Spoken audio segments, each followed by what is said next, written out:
Hello everyone, welcome to my AM study official channel.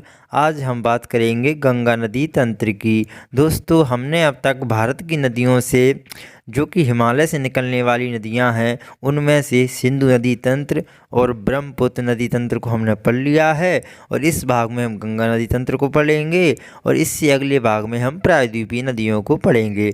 चलिए दोस्तों, हम शुरू करते हैं। आप वीडियो को अंत तक जरूर देखना, आपका यहाँ से एक भी प्रश्न बाहर नहीं जाएगा। गंगा नदी तंत्र। गंगा नदी भारत की सबसे लंबी नदी है। भारत में इसकी लंबाई 2071 किलोमीटर है, और इसकी अगर कुल लंबाई की बात करें अन्य देशों में मिलाकर तो 2525 किलोमीटर है। दोस्तों, यह भारत के बाद बांग्लादेश में जाती है और बांग्लादेश से बंगाल की खाड़ी में गिर जाती है। मतलब यह दो देशों में होकर दोस्तों गुजरती है। और हम भारत के राज्यों की बात करें कि किस किस राज्य से यह होकर गुजरती है, तो दोस्तों उत्तराखंड यहाँ से इसका उद्गम होता है। उत्तराखंड के बाद यह उत्तर प्रदेश और बिहार और झारखंड और पश्चिम बंगाल के बाद यह बांग्लादेश में जाती है दोस्तों।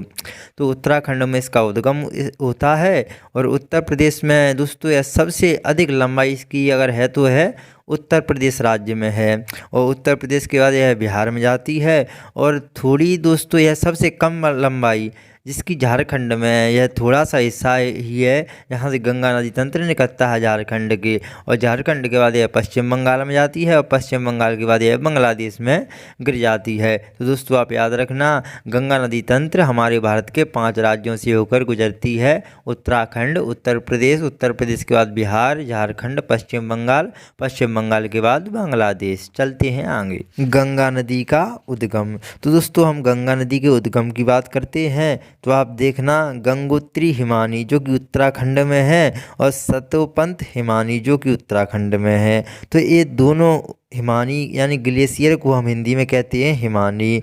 तो गंगोत्री हिमानी से निकलती है भागीरथी नदी, और सतोपंत हिमानी से निकलती है अलकनंदा नदी। तो ये दोनों नदी जाकर देवप्रयाग में जाकर मिल जाती हैं, और वहाँ के संगम से गंगा नदी का उद्गम होता है। तो आप यहाँ से देख सकते हैं, इधर से जो आई है वह अलकनंदा नदी आई है, और इधर से जो आई है भागीरथी आई है, और इनके मिलने से गंगा नदी का उद्गम हुआ है।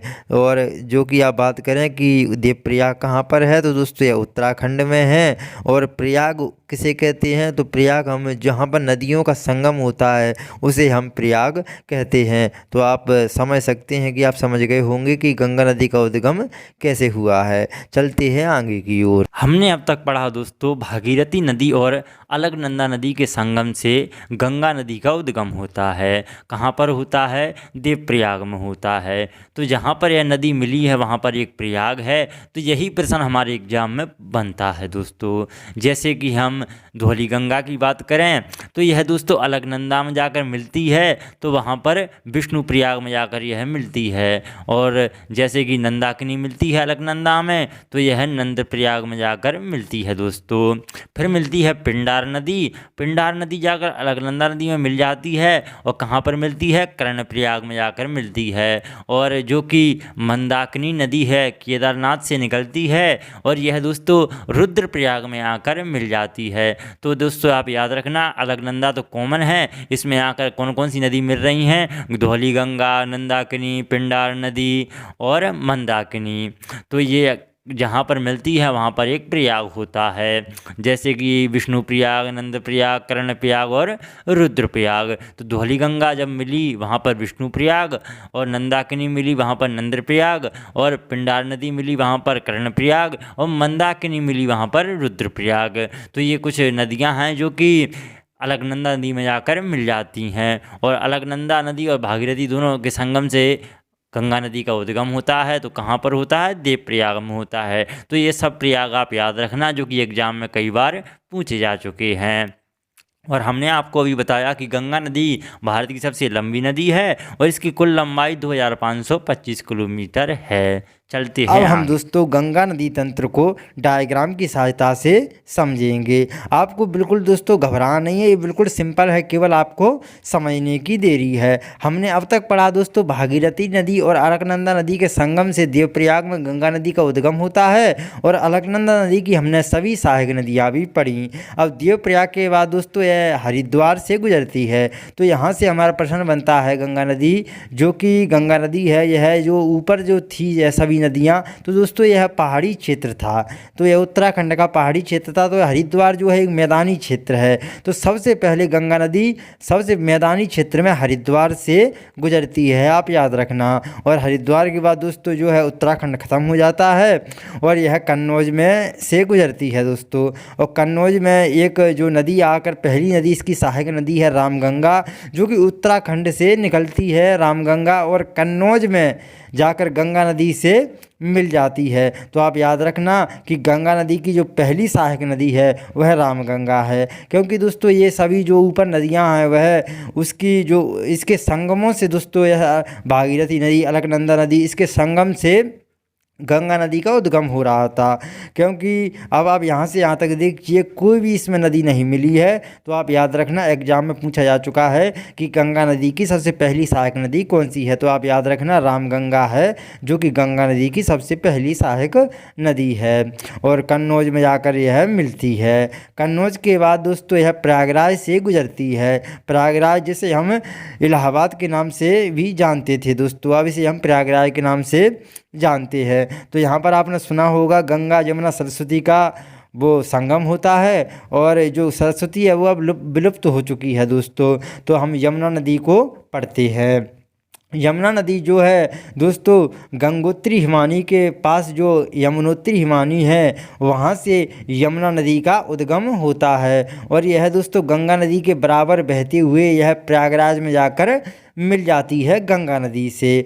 और आप याद रखना कि जो यमुना नदी है यह गंगा नदी की दोस्तों सबसे बड़ी सहायक नदी है। तो यह बहुत लंबी नदी है जो कि मिलती है गंगा नदी से। यह सब देखिए छोटी छोटी नदियां हैं जो गंगा नदी से मिल रही हैं दोस्तों, और इसकी सबसे बड़ी सहायक नदी कौन सी है, तो यह यमुना नदी है दोस्तों। और याद रखना यमुना नदी को कालिंदी नदी के नाम से भी जाना जाता है। यह एग्जाम में पूछा जा चुका है कि कालिंदी नदी के नाम से किसे जाना जाता है, तो आप याद रखना कि यमुना नदी को जाना जाता है। और सबसे बड़ी सहायक नदी कौन सी है गंगा नदी की, तो यमुना नदी है। अब हम प्रयागराज में के बाद हम आगे बाद में बढ़ेंगे, पहले हम यमुना नदी की सहायक नदियों को देख लेते हैं जो कि एग्जाम में पूछी जाती हैं। तो जब पहली सहायक नदी है दोस्तों यमुना नदी की चंबल। चंबल जो कि दोस्तों इंदौर से निकलती है। इंदौर कहाँ पर है, तो एमपी यानी मध्य प्रदेश से है। तो मध्य प्रदेश के इंदौर से चंबल नदी का उद्गम होता है और यमुना नदी में जाकर मिल जाती है।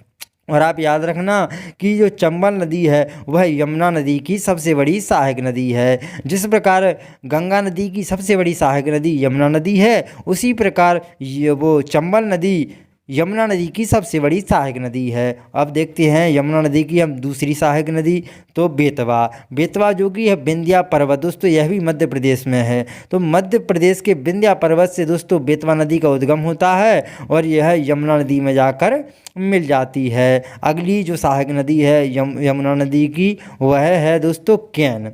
केन जो है मध्य प्रदेश के कैमूर पहाड़ी से दोस्तों निकलती है। इसका उद्गम होता है कहाँ से होता है, कैमूर पहाड़ी से इसका उद्गम होता है मध्य प्रदेश के, और यह दोस्तों यमुना नदी में मिल जाती है। तो हमने दोस्तों अब तक पढ़ लिया है कि गंगा नदी की सबसे बड़ी सहायक नदी है यमुना नदी, जो कि यमुना नदी में 3 नदियाँ आकर मिल जाती हैं, चंबल, बेतवा और केन। और चंबल नदी जो है यमुना नदी की सबसे बड़ी सहायक नदी है। अब हम प्रयागराज के बाद आगे की ओर बढ़ते हैं। उत्तर प्रदेश में दोस्तों एक जगह है जिसका नाम है गाजीपुर। गाजीपुर में एक और नदी आकर गंगा नदी में मिल जाती है जिसका नाम है गोमती। गोमती का जो उद्गम स्थल होता है दोस्तों वह पीलीभीत जो कि उत्तर प्रदेश में है, वहाँ पर एक फुलहर झील है।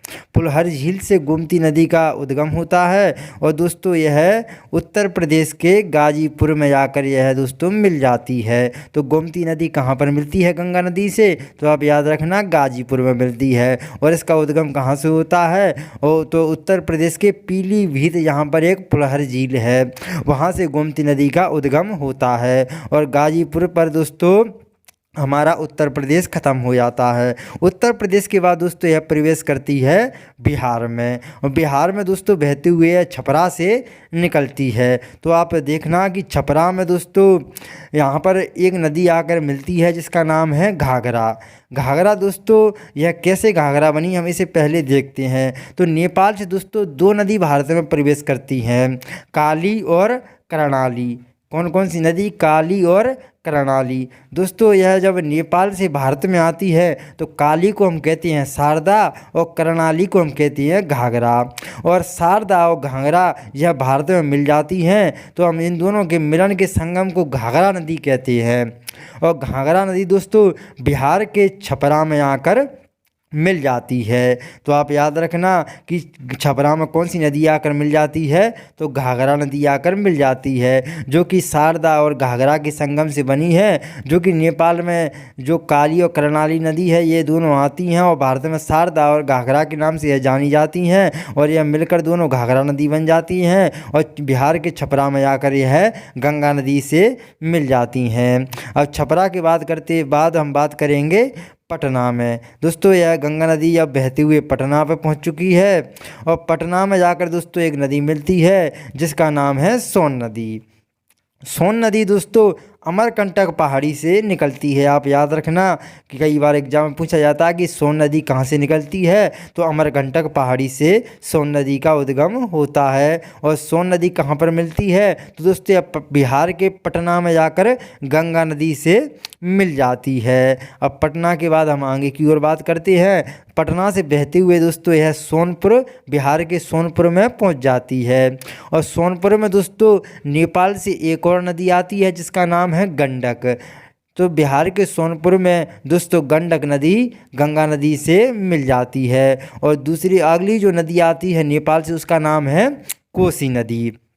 कोसी नदी भी दोस्तों नेपाल से आती है और यह बिहार के कुर्सेला में जाकर दोस्तों यह मिल जाती है। और आप याद रखना जो कोसी नदी है इसे बिहार का शोक भी कहते हैं। यह दोस्तों बाढ़ लाती है बिहार में, इसलिए इसे हम बिहार का शोक कहते हैं। किसे? कोसी नदी को। यह एग्जाम में पूछा जा चुका है दोस्तों।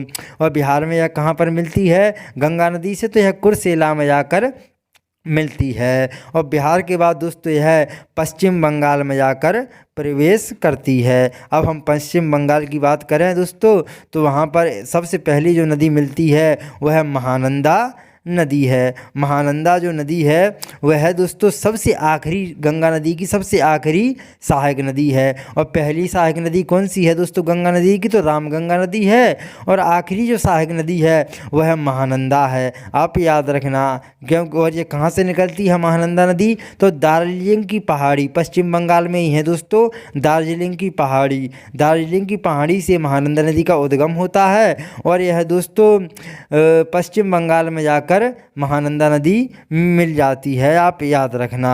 अब हम आगे की बात करते हैं। आगे जो पश्चिम बंगाल में जो फरक्का बैराज है दोस्तों, यहाँ पर गंगा नदी दोस्तों दो भागों में बट जाती है। दो भागों में दोस्तों बटने के बाद एक का नाम होता है हुगली और एक का नाम होता है दोस्तों पद्मा नदी, जो कि बांग्लादेश में इसे प्रवेश करती है। और बांग्लादेश में इसे हम गंगा नदी को पद्मा नदी कहते हैं। और एक को कहते हैं हम जो पश्चिम बंगाल की ओर जाती है एक धारा इसकी, जिसे हम हुगली नदी कहते हैं।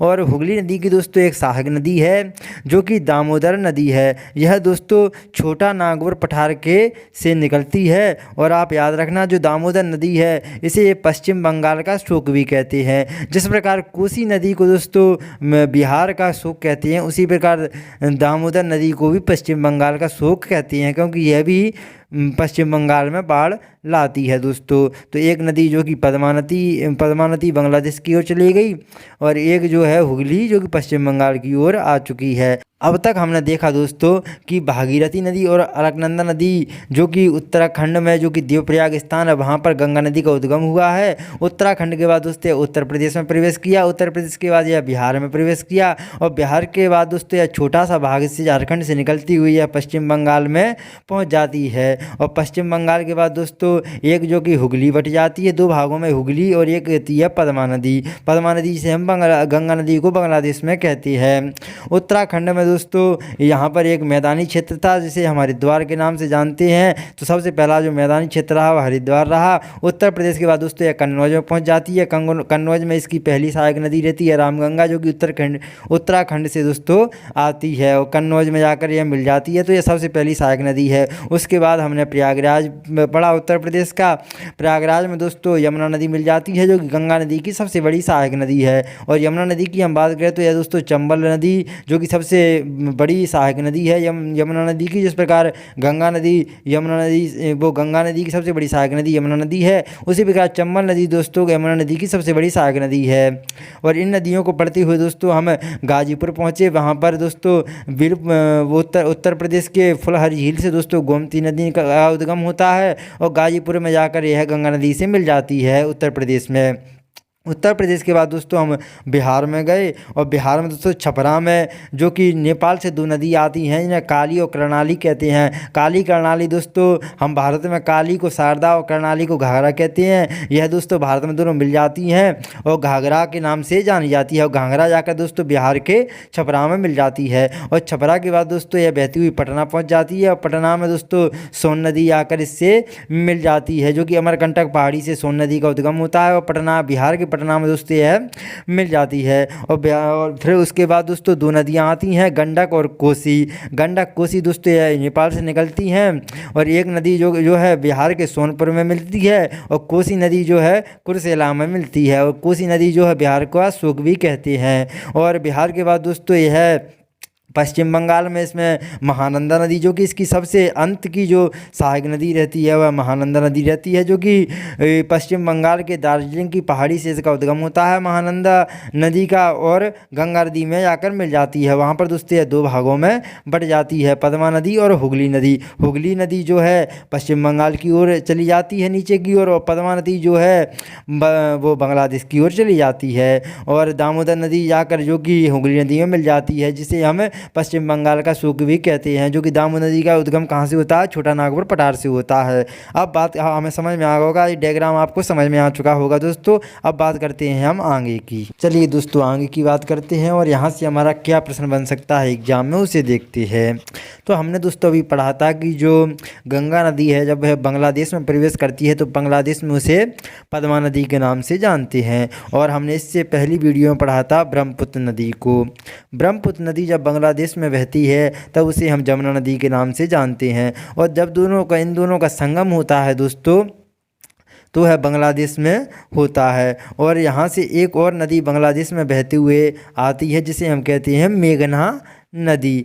तो दोस्तों यह पद्मा नदी और जमुना नदी मिल जाती हैं और ये आकर मेघना नदी में मिल जाती हैं। तो इन तीनों नदियों का दोस्तों संगम हो जाता है और इन तीनों नदियों को संगम से एक नया नाम बनता है जिसे हम मेघना नदी कहते हैं। लेकिन हमारे एग्जाम में पूछा जाता है कि पद्मा नदी और जमुना नदी को जब बांग्लादेश में मिलती हैं तो यह किस नाम से जानी जाती हैं। दोस्तों आप याद रखना, तो यह मेघना नदी के नाम से जानी जाती हैं और यह तीनों मिलकर समुद्र में गिर जाती हैं। और विश्व का सबसे बड़ा डेल्टा दोस्तों, वेरी वेरी इंपॉर्टेंट प्रश्न, विश्व का सबसे बड़ा डेल्टा सुंदरबन डेल्टा का यह निर्माण करती हैं। दोस्तों अगर आपको यह वीडियो पसंद आई तो वीडियो को लाइक ज़रूर करना और कमेंट करके ज़रूर बताना कि आपको यह वीडियो कैसी लगी और आपको किस टॉपिक पर वीडियो चाहिए हो। तो अब तक जिन्होंने चैनल को सब्सक्राइब नहीं किया तो दोस्तों चैनल को सब्सक्राइब ज़रूर करना। मिलते हैं अगली वीडियो में, तब तक के लिए धन्यवाद।